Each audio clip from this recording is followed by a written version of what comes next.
Alors, on a accueilli un auteur sénégalais qui vient de publier un roman, mais qui n'est pas nouveau en tant qu'auteur, parce qu'il a déjà publié des essais.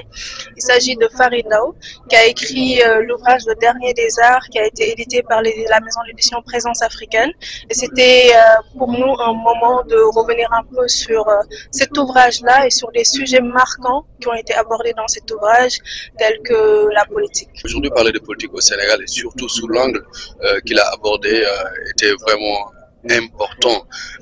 C'est un roman qui nous permet aujourd'hui de nous plonger dans l'intimité, disons, du politique, ce qui n'est pas souvent quand même ce que le peuple ou le public voit.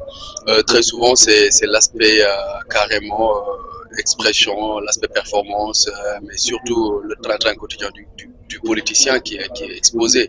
Mais aller aujourd'hui dans l'intimité de ces politiques permettrait aussi aux jeunes de voir l'aspect humain, de voir aujourd'hui qu'effectivement derrière ces visages, il y a des hommes qui réfléchissent, qui ont des sentiments, qui ont des émotions, et surtout de voir aussi que c'est des hommes qui peuvent, malgré leur apparence de forte carapace, quand même être parfois brisés ou cassés par disons, le cours des choses, ce qui se passe dans la vie de tous les jours. Une très belle présentation d'un auteur très au courant, très au fait de son sujet, qui est la politique. C'est la thématique qu'il développe dans son roman.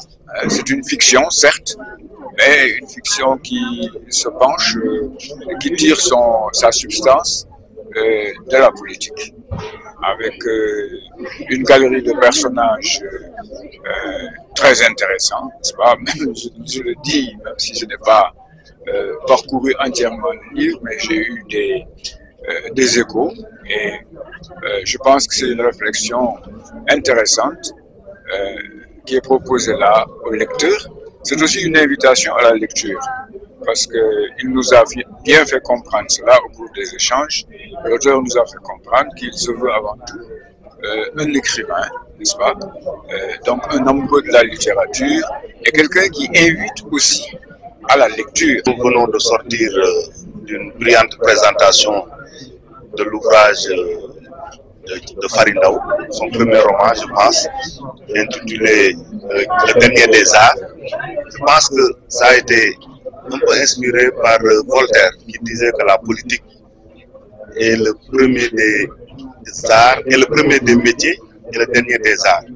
Bon, vraiment, on sent la capacité de l'auteur à nous plonger dans la fiction, n'est-ce pas, tout en restant dans le monde réel de la politique, en incitant surtout les jeunes à s'intéresser à la question de la politique par le biais de la fiction, par le biais du roman. Aujourd'hui, tout le monde constate que la lecture, le livre a perdu beaucoup de son importance, et la lecture a perdu beaucoup de terrain, aussi bien au niveau des jeunes que des adultes d'ailleurs. On accuse souvent les jeunes de ne pas lire, mais les adultes ne lisent pas non plus. Et donc le problème demeure entier. Je pense que vraiment il faut revenir à ces pratiques de la lecture qui sont extrêmement importantes parce qu'elles permettent aux uns et aux autres de se constituer un capital de connaissances nécessaire à la compréhension du monde dans lequel nous vivons. Donc c'est une façon pour moi de réconcilier aussi cette image qu'on a de la politique, mais aussi de penser, de réfléchir sur cette dimension qui ramène aujourd'hui l'engagement politique au cœur quand même des préoccupations de notre société. Et c'est très important aussi parce que c'est un roman qui peut aussi réconcilier beaucoup de jeunes à la lecture, parce qu'on voit aujourd'hui que beaucoup de jeunes s'engagent en politique maintenant et la plupart n'ont pas suffisamment, disons, de références pour pouvoir lire, pour pouvoir s'identifier, et ils ne se contentent parfois que des articles de presse qui parfois, surtout dans le people, parlent un peu de l'intimité du politique. Mais quand même avec ce roman, c'est une mise en scène qui peut inspirer plus d'hommes. Et ça a été vraiment une très belle production, et nous félicitons l'auteur et surtout le public magnifique qui est venu aujourd'hui assister à cette présentation. On se rappelle son premier ouvrage collectif qu'il a eu à publier avec les Bougar Sarr, Mohamed Bougar Sarr, qui est qui est le prix concours de 2022, je pense.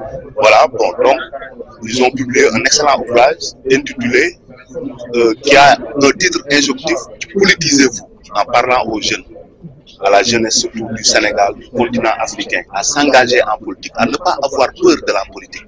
Mais là, il revient sous une forme beaucoup plus souple, sous une forme romanesque, n'est-ce pas, pour nous parler de ce dernier des arts, en fait, qui structure nos sociétés. Je pense qu'on a eu un échange très profond qui a été aussi nourri par des intervenants de l'Université Gaston Berger, par le grand public, par des auteurs aussi qui sont venus de Louga et de Saint-Louis. Et je pense que dans l'ensemble, ce qu'on voulait qui ressorte à travers cet échange-là, comme message à la jeunesse, comme idée en fait principale à partager du livre, on l'a de manière générale, on a pu l'avoir.